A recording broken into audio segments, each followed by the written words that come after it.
Merci de nous rejoindre sur les chaînes de la MBC Télé pour un nouveau numéro de notre magazine hebdomadaire Raconte-moi ta passion. La passion, c'est Abel Thésée qui a pour le bras de fer.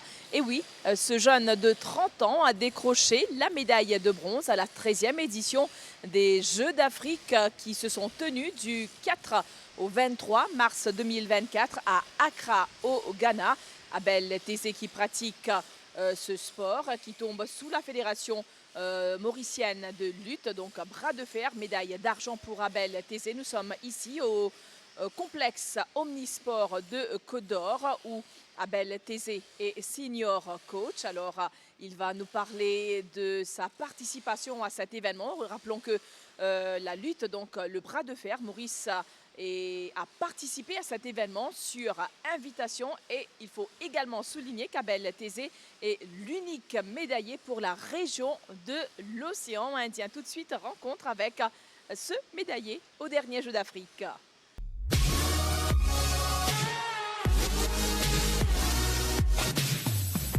Une des disciplines sportives où Maurice a été médaillé au 13e Jeux d'Afrique, des Jeux qui ont pris fin le 23 mars dernier à Accra au Ghana, était le bras de fer. Et oui, Maurice, qui est médaillé de bronze dans cette discipline sportive, une première non seulement pour Maurice, mais aussi dans la région de l'océan Indien. Et j'ai à côté de moi l'unique médaillé pour la région de l'océan Indien dans cette discipline pour Maurice. Il s'agit d'Abel Thésée. Alors, Abel Thésée, bonjour et félicitations pour cette médaille que vous ramenez. Alors dites-nous, Abel, depuis quand vous pratiquez le bras de fer et sinon vous êtes sportif depuis plusieurs années, c'est ça? Bonjour Jessie, merci beaucoup pour l'introduction. Donc, le sport et moi, c'est une longue histoire. Mon grand-père était sportif, mon papa était sportif, ma sœur a fait les Jeux des îles aussi. Donc, on a toujours été très, très actifs. Mais pour répondre à votre question, le bras de fer. Le bras de fer, la première fois que j'avais essayé, alors il faut comprendre qu'il y a le bras de fer de rue, j'appelle ça le bras de fer de rue. Ça veut dire il y a une table avec la famille, on prend et on essaie de voir qui gagne. Oui. Où les règles sont assez strictes au fait, parce que il faut pas bouger, il faut pas casser le poignet et on fait. Mais le bras de fer de compétition, celui que je pratique actuellement, Oui. il y a énormément de règles qui facilitent au fait de ne pas se blesser et qui facilitent plein de choses. Et là, il y a une table et il y a des règles. Donc, ce bras de fer-là, la première fois que j'avais essayé, c'était à l'île de la Réunion, en 2017. Il y avait un événement, je suis passé par là, j'avais gagné, et je trouvais que c'était très, très intéressant. Puis, j'ai plus jamais refait. Et en novembre l'année dernière et décembre, il y avait deux événements de bras de fer. C'était à Tribeca, dans le mall, et ensuite à ShopRite. Et du coup, il y avait aussi le Open de Port-Louis. Donc ça, c'était à la municipalité. Et là aussi, j'avais gagné. Je trouvais que c'était très intéressant comme sport. Et à partir de là, j'ai commencé à avoir... quand on gagne, normalement, on se dit, c'est sympa. Donc j'ai essayé de continuer à m'entraîner, mais sans nécessairement savoir les règles exactes, comment mieux s'entraîner. Donc c'était Oui. beaucoup de YouTube. Donc j'ai essayé de faire un peu plus de, euh, de recherche. Et par la suite, un très bon ami à moi qui s'appelle Javed Bonou, qui aussi est parti aux Jeux d'Afrique. On s'est motivé, on s'est entraîné, on a essayé de faire un peu plus de recherche. Lui, qui pratique depuis 2010, donc il a plus d'expérience, il a fait en Malaisie, il a fait des compétitions là-bas. Donc voilà, c'est comme ça que j'ai commencé le bras de fer. Ah oui, et voilà, vous me disiez un peu plus tôt, avant le début de cette interview, que c'est en novembre 2023 que vous avez vraiment essayé le bras de fer pour la compétition et ce n'est que quelques mois seulement avant la tenue des Jeux d'Afrique que vous êtes à l'invitation que Maurice a participé à ce sport aux Jeux d'Afrique. Le 27 janvier, pratiquement, je pense, c'est la date où j'ai appris qu'il y avait le bras de fer qui était en mars. Donc, j'ai envoyé des mails, des messages au ministère, à M. Stéphane Toussaint, ministre des Sports, et ils ont été très réactifs et très heureux de nous soutenir notre candidature pour partir représenter Maurice. Nous, par la suite, Javed, qui s'entend très bien avec la Fédération africaine de bras de fer, lui a pris les devants aussi pour les signaler que Maurice serait intéressé à venir. Ils ont été très gentils et ils nous ont donné 2 wildcards, donc on a été invités sans nécessairement avoir besoin de se qualifier. Donc les étoiles étaient bien alignées, il fallait juste maintenant que s'entraîner. et beaucoup de démarches administratives. Donc, c'est vers février que j'ai vraiment augmenté mon entraînement pour le bras de fer. Oui. Donc, il me restait 1 mois et 1 semaine. Et voilà, c'est dans ces moments-là que j'ai essayé de comprendre, parce qu'on n'a pas fait grand-chose, ce n'est que des petits ajustements. Voilà, vous me dites, vous avez augmenté un petit peu le niveau de votre entraînement sans vraiment en entraîneur physique ici. Donc tout ça s'est passé sur les réseaux sociaux, sur YouTube et tout, pour vous peaufiner, quoi, pour être plus professionnel. Voilà, bon, après, l'avantage que j'ai, c'est que je travaille ici à Côte d'Or, plus spécifiquement au High Performance Center, sous la direction de Yannick Lincol et de toute l'équipe qui est autour. On a un sport scientist, on a des super préparateurs physiques. Donc, j'ai pu quand même avoir des informations précises sur les mouvements, comment bouger, ce qu'on cherche. Exemple tout bête, le bras de fer, ce que beaucoup de gens pensent, c'est que le biceps.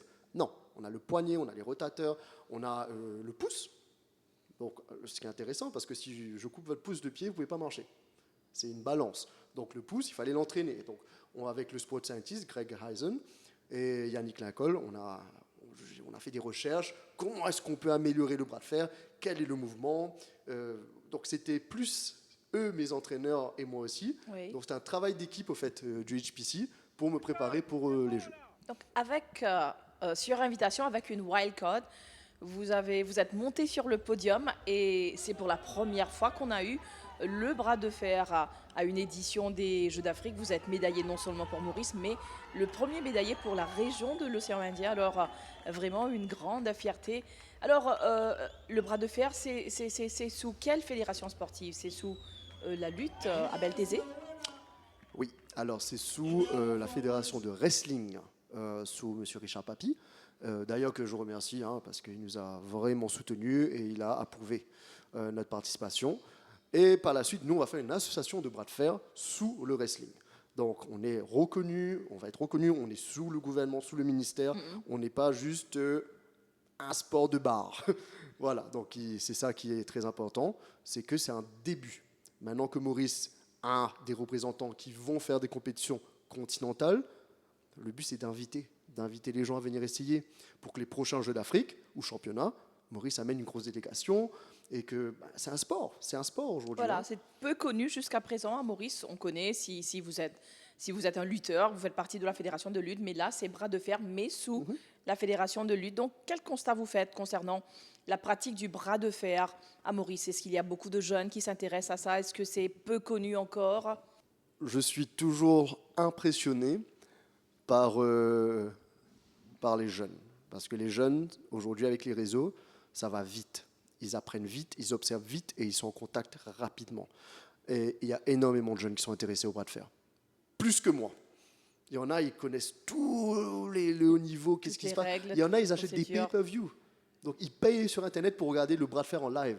Moi, je ne fais pas ça. Je vais sur YouTube et j'essaye d'avoir ça gratuit. Et là, si quelqu'un vous regarde, un jeune vous regarde, il y a, comme vous disiez un peu plus tôt, il y a une association où il peut venir se professionnaliser. Qu'est-ce qu'il doit faire s'il est intéressé? Suivez-moi. Suivez la page Arm Wrestling, un seul mot, sous Javed. C'est lui qui s'occupe de ça. Mais suivez-nous, Abel Tézé, Javed Bonou. On va vous faire savoir très prochainement les rassemblements, parce qu'on fait des gatherings dans les centres commerciaux, on fait des entraînements dans les gyms. Donc venez à nous, on va essayer de venir au maximum vers vous, mais venez vers nous, parce que si vous avez un petit peu d'intérêt, ce n'est pas une question de force, c'est une question de stratégie, de vitesse. Il n'y a pas de chance, mais il y a peut-être un talent en vous que vous ne savez pas. Donc restez connectés, ça va être sympa. Alors, sur votre participation aux Jeux d'Afrique, vous êtes il y a plusieurs catégories pour le bras de fer. Vous faisiez partie de la catégorie moins de 100 kilos, c'est ça? Alors, Oui. parlez-nous un petit peu comment c'était la compétition là-bas, rude. Vous attendiez à quoi? Est-ce que c'était selon votre expectation, selon vos attentes, comment c'était le niveau? Alors, je ne savais pas du tout à quoi m'attendre. J'ai jamais fait vraiment de compétition de bras de fer sérieuse à ce niveau, ou même plus bas. Donc, les seules personnes, c'était des amis à Maurice ou des gens qui avaient un peu de force, qu'on voulait essayer. Mais là, on parle, déjà, il fallait être parmi les meilleurs de votre pays, le meilleur de votre pays, puis aller être le meilleur de votre région, puis être un des meilleurs de votre continent, donc d'Afrique, pour pouvoir aller là-bas. Donc le gars que j'avais en face était très performant et il n'est pas là par accident. Donc ce sont des gens forts, parce que les moins de 100 kilos, ils sont forts et rapides. Ils sont quand même très rapides. Donc en 1 seconde, ça peut vous mettre en bas s'il a eu la bonne technique au début. Oui, ça peut durer combien? Peut-être il y a une durée déterminée, minimum ou maximum de temps. Alors, il faut comprendre que le setup, donc c'est la prise de départ, a déjà dit qui va gagner. Ça veut dire que si moi, je vais donner en 10 secondes un peu le bras de fer, je peux soit me rapprocher, soit m'éloigner et tirer, au fait, ouvrir le bras de l'adversaire. Ou je peux rester très près et descendre avec mon corps sur lui. Maintenant, si moi, je vous donne un exemple, si moi mon but c'est de m'éloigner le gars, donc moi aussi il faut que je m'éloigne, et que l'autre reste serré, il y aura un conflit. Ça va être celui qui va aller le plus vite. Donc si moi je m'éloigne et que lui reste serré, je perds. Parce que mon bras était plus serré. Donc lui, il a besoin de pouvoir jouer aussi vite que moi, voire plus vite, dépendant de la technique qu'il veut faire. Donc leur niveau à eux, c'est qu'ils sont très forts, très rapides, et ils savent. Quand ils m'attrapent, ils savent déjà ce que je vais faire. Moi, j'essaie de voir, d'anticiper. Donc, c'est des gens extrêmement, ils ont beaucoup d'expérience, mais surtout qui savent qu'est-ce qui va se passer. Donc, le combat, ça peut durer un peu plus longtemps, donc 10 secondes, 15 secondes, c'est beaucoup, si j'ai réussi à contre-attaquer ou qu'il a réussi à empêcher mon attaque. Mais vous pensez que si j'ai la première seconde d'avantage, le travail est à 80% fait. Si je n'ai pas l'avantage, je vais devoir travailler pour casser son attaque, revenir dans une position à l'aise pour moi, et à partir de là, travailler. Et ça se fait dans une seule round, il y a plusieurs étapes. Alors, c'était un double elimination. Ça veut dire si je perds contre vous, c'est fini. C'est pas fini, pardon, j'ai perdu contre vous, mais si je perds contre l'autre, là, je suis out. Là, c'est fini, oui. Donc, vous avez un peu de chance, mais je fais un seul combat avec l'adversaire. Donc c'est ça, en fait, vous devez regarder l'adversaire quand il fait des combats contre l'autre, comment est-ce qu'il combat, quelle est sa posture. Mais après, je peux regarder le poignet ou l'avant-bras ou le bras de quelqu'un et me dire, bon, on dirait qu'il est plus ce style et l'autre est plus de ce style. Mais après, au final, ils sont pas bêtes. Ils savent bien cacher. Tous les gars que je serrais la main, ils me serraient la main doucement, très doucement. Ouais, comme si c'était en coton. J'ai dit, ok. Moi, je venais une bonne poignée de main. Ben non, parce qu'en serrant la main de quelqu'un, vous pouvez savoir sa force aussi. Vous pouvez savoir comment est-ce qu'il tient la main. Donc, c'est ce qu'on m'a dit après. On dit, serre pas la main. Check si tu veux, ou tu dis comme ça. Mais serre pas la main parce qu'ils sont en train justement de, par gentillesse, checker. Maintenant que vous êtes médaillé au bras de fer à Belthésé, donc est-ce que vous avez des compétitions prévues pour 2024? Comment s'annonce le reste de la saison? On sait que vous êtes senior coach ici à Côte d'Or, donc vous êtes dans le côté administratif, mais aussi dans le côté préparation de nos sportifs de haut niveau. Donc, comment s'annonce d'abord le reste de votre carrière professionnelle, c'est-à-dire en bras de fer? Est-ce que vous avez prévu des compétitions? On va développer Maurice. Ça, c'est la grosse priorité là, tout de suite. On va développer à Maurice. On va faire des championnats de cœur-pipe, au bassin Rosil, 4 bornes, Grand B, et après faire un championnat de Maurice. Le but, c'est de pas d'aller directement au championnat de Maurice, parce que allons créer au fait l'envie. Voilà, ça passe par une détection de talent? Ou bien on sait déjà, vous avez déjà... En fait, très rarement, les gens savent qu'ils sont bons au bras de fer. Ils aiment la force, ils aiment la compétition, mais c'est en essayant qu'ils se disent « Ah, il y a un truc intéressant dedans ». Et tout le monde aime ce petit côté de, j'allais dire c'est un truc intéressant, mais de gagner quelqu'un d'autre sur la force. D'avoir dominé quelqu'un en force, on aime. En plus, on se fait pas mal. On se fait rarement mal. Si vous faites bien avec la technique, vous n'allez pas casser votre bras, ni le bras de votre adversaire. Si c'est bien fait, il y a de toute façon l'arbitre qui est là pour s'assurer que personne n'est dans une position compromettante. Donc, développer Maurice, faire des championnats régionaux et nationaux, ça c'est la priorité. Maintenant, moi j'aurais aimé, et avec Javed, aller encore, et avec d'autres personnes, si vous êtes avec nous, allons partir soit en Asie et en Europe, donc milieu de l'année, fin d'année, pour avoir un peu plus de confrontation. Le message est lancé, donc si vous voulez pratiquer le bras de fer, jusqu'à présent, peu connu. Sinon, comment ça se passe dans les autres îles de l'océan Indien? Est-ce que vous avez une idée, peut-être à La Réunion, à Madagascar, dans les autres pays, dans les autres îles? Ouais. Abel Thésée? Ils sont en avance. Ils sont vraiment en avance. Madagascar avait amené 6 aux Jeux d'Afrique. La Réunion, ils sont vraiment présents. Ils ont des championnats, des ligues. Seychelles aussi, c'est présent. Mais c'est pour ça que Maurice, en fait, on doit rattraper un peu. Parce que les îles sont déjà en train de bouger, de Oui, faire des... ils ont déjà le niveau, quoi. Ils ont le niveau, ils Oui. ont l'expérience. Oui. Mais c'est une question de structure. Il faut juste nous structurer et commencer. Et ça va suivre. Parce que, comme je dis toujours, aucun garçon, désolé les filles, hein, mesdames, mais je passe pour les garçons avant, là-dessus, aucun garçon n'a jamais fait un bras de fer. Tout le monde, au moins une fois, à l'école, avec ses camarades, avec la famille, a fait au moins un bras de fer. Et les filles aussi. Et pour la compétition aux Jeux d'Afrique, il y avait la compétition féminine aussi. Oui. Les mêmes poids, sauf que ça arrête à 85+, nous ça arrête à 100. Mais oui, les dames étaient là. Et elles sont fortes. Hein. Elles sont très très fortes. Alors en 2024, médaillé aux Jeux d'Afrique, première participation sur invitation à Abel Thésée. Vous savez déjà que dans 3 ans, en 2027, en Égypte, pour la 14e édition, on aura le bras de fer. Et vous vous préparez déjà? Oh oui, parce que l'Égypte, il faut savoir que c'est une grosse culture de la force. Ils aiment vraiment le bras de fer. Ils ont vraiment une structure de compétition. C'est vraiment grandiose là-bas. Et d'ailleurs, ils ont presque gagné toutes les catégories. Donc voilà, ça nous laisse 3 ans à bouger, 3 ans à augmenter les frottements à l'île Maurice, parce que le but, c'est d'amener des Mauriciens dans toutes les catégories. Que les Mauriciens soient représentés, le Maurice soit représenté, garçons comme filles. Mais les gars, si après 1 mois et demi d'entraînement, on a pu avoir une petite médaille de bronze, imaginez 3 ans que ce qu'on Maurice peut ramener. Surtout qu'on a toutes les cultures, on a tous les backgrounds, et on est quand même un peuple pas faible. Donc je pense que ça peut vraiment être sympa d'amener, parce que c'est des médailles.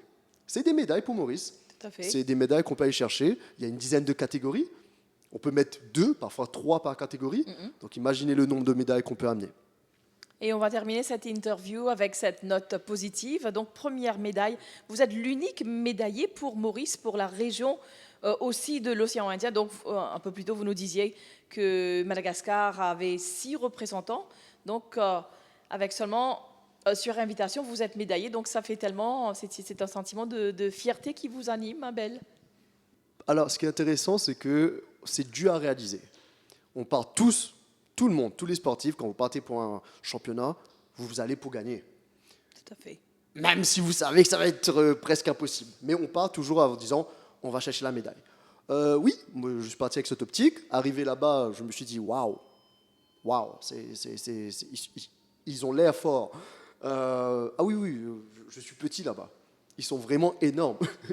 Et malgré cela, vous êtes retourné avec une médaille. C'est ça. Autour du Donc cou. avoir une médaille dans les conditions qu'on a fait, en fait, c'est tellement beaucoup d'excitation, beaucoup de reconnaissance, que au final, on se dit bon bah maintenant, on peut y aller.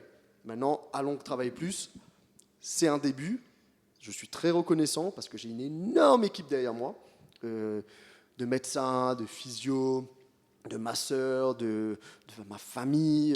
Je peux d'ailleurs remercier tout le monde qui m'a soutenu, qui m'a aidé. Je veux vraiment vous remercier. Vanessa Bax pour les super massages, Yannick Lincoln, notre super directeur du HPC, Greg Heisen, Mathieu Anodin, mon collègue coach ici aussi, pour son aide, parce que je l'ai fait me faire des bras de fer. Il y a eu un gros travail derrière cette médaille. C'est ça. Donc il y avait la nutrition aussi, parce qu'il fallait garder un certain poids.